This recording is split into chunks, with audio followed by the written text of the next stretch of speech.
Good evening all my dear friends, नमस्कार। Learn with Evergreen के इस शानदार प्लेटफॉर्म पर मैं डीएस आपका बहुत बहुत स्वागत करता हूं और उम्मीद करता हूं कि आप सभी स्वस्थ होंगे, मस्त होंगे। तो चलिए आज देखते हैं एक महत्वपूर्ण न्यूज, यानी Israeli citizens banned from Maldives, यानी इजरायली जो सिटीजन्स हैं उनको मालदीव से बैन किया जा रहा है। आखिरकार क्या कारण है, क्यों बैन किया जा रहा है, चलो इसको हम समझ लेते हैं। तो देखिए, Israel's advise citizens in Maldives to leave following entry ban, यानी एंट्री उनकी बैन की जा रही है। उसका कारण क्या है? तो देखिए, इजरायली जो सिटीजन्स हैं उनको बैन किया जा रहा है। कहां से? मालदीव से। मालदीव से जो बैन किया जा रहा है उसके पीछे कारण क्या है कि इजराइल ने गाजा पर जो ऑपरेशन चल रहा है, तो जो ऑपरेशन किया है उसको लेकर के काफी ज्यादा हंगामा खड़ा हुआ है। तो देखिए इधर देखिए, Maldives to amend laws to ban Israeli nationals from entering report. कहने का तात्पर्य यह है इसमें कि जो मालदीव है वो एक नियम बनाने जा रहा है एक लॉ बनाने जा रहा है जिससे जो इजरायली लोग हैं वो उसमें न आए। तो इजरायलियों को बाहर भगाया जा रहा है वहां से, मालदीव से। देखिए 15,000, करीब 15,000 इजरायली हैं, 15,000 इजरायली मालदीव हैं। कितने हैं? 15,000 जो इजरायली हैं वो कहां पर हैं? मालदीव में हैं। अगर भारत के बारे में बात करें तो भारत में तो 70,000 हैं। ऐसा नहीं है कि भारत में नहीं है, भारत में भी 70,000 हैं इजरायली भारत में, लेकिन मालदीव में 15,000 हैं। देखिए, Maldives bans Israeli over Gaza, यानी गाजा पर जो ऑपरेशन चल रहा है जिसकी वजह से ये एक्शन लिया है, क्योंकि अन्य कई मुस्लिम देशों में भी इस प्रकार की चीजें चल रही हैं। यानी इसके बाद में जब ये बाहर निकालने के बाद ये धरना प्रदर्शन वगैरह, यानी अपने देश में उसके खिलाफ में, इजराइल के खिलाफ ये प्रदर्शन भी करेंगे।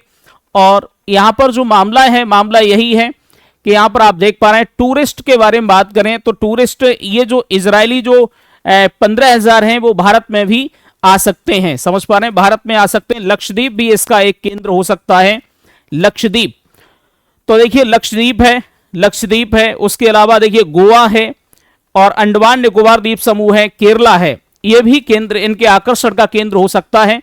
लेकिन लक्षद्वीप में ध्यान रखना है, इसकी जो कैपेसिटी है वो उतनी ज्यादा नहीं है, क्योंकि यहां से अगर 15 से अगर 30,000 यहां पर अगर लोग अगर बढ़ जाते हैं तो वहां पर समस्याएं हो सकती हैं। तो इसलिए भारत डाइवर्सिटी वाला कंट्री है और यहां पर बहुत सारी चीजें, यानी बहुत सारी डाइवर्सिटी देखने के लिए मिलती है। अंडमान निकोबार है और ये केरला है, गोवा है और ये लक्षद्वीप तो है ही है। इसके अलावा पूर्वोत्तर के जो हमारे जो राज्य हैं नॉर्थ ईस्ट के, वहां पर भी देखने के लिए मिलता है।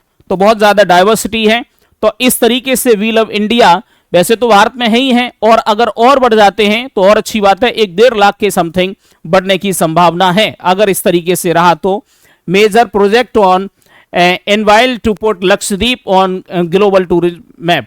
तो देखिए लक्षद्वीप के यहाँ पर थोड़ी सी इसकी क्षमता उतनी नहीं है। तो इसके बाद अगर और देखें तो यहाँ पर वैसे चाह तो रहे हैं, उनकी भी इच्छा है काफी कि यहाँ पर आए, वी लव इंडिया। तो आप देख पा रहे हैं इस तरीके से ये चीजें हैं। तो कहने का तात्पर्य, लेकिन एक बात यहां पर यह है कि जो भारत को, अब जो इजरायली जब भारत में आएंगे तो भारत को, वैसे तो हैं लेकिन आएंगे तो भारत को भी उसके लिए प्रयास करना चाहिए।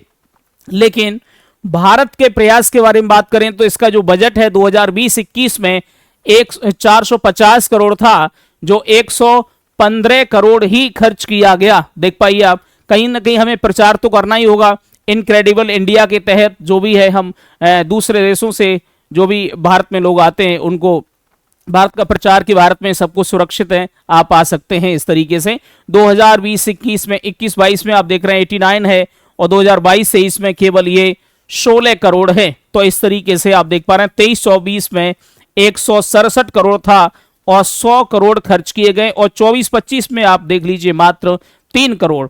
तो इस तरीके से ये एक गोल्डन अपॉर्चुनिटी है जिस पर सरकार को भी कार्य करना चाहिए। यहां पर इनक्रेडिबल इंडिया के तहत हमारे देश को आगे रखना चाहिए, जिससे अन्य लोग हैं वो भारत में आए। इसके अलावा और भी कई ऑप्शन हो सकते हैं, जैसे रशियन। यूरोप में स्थिति बड़ी वैसी है, यूरोप में रशियन के लिए अब स्थिति उतनी अच्छी नहीं है, तो भारत जैसे देश उनके लिए एक विकल्प हो सकते हैं। तो आज की वीडियो में इतना ही। मैं आपसे चाहता हूं इजाजत। नमस्कार।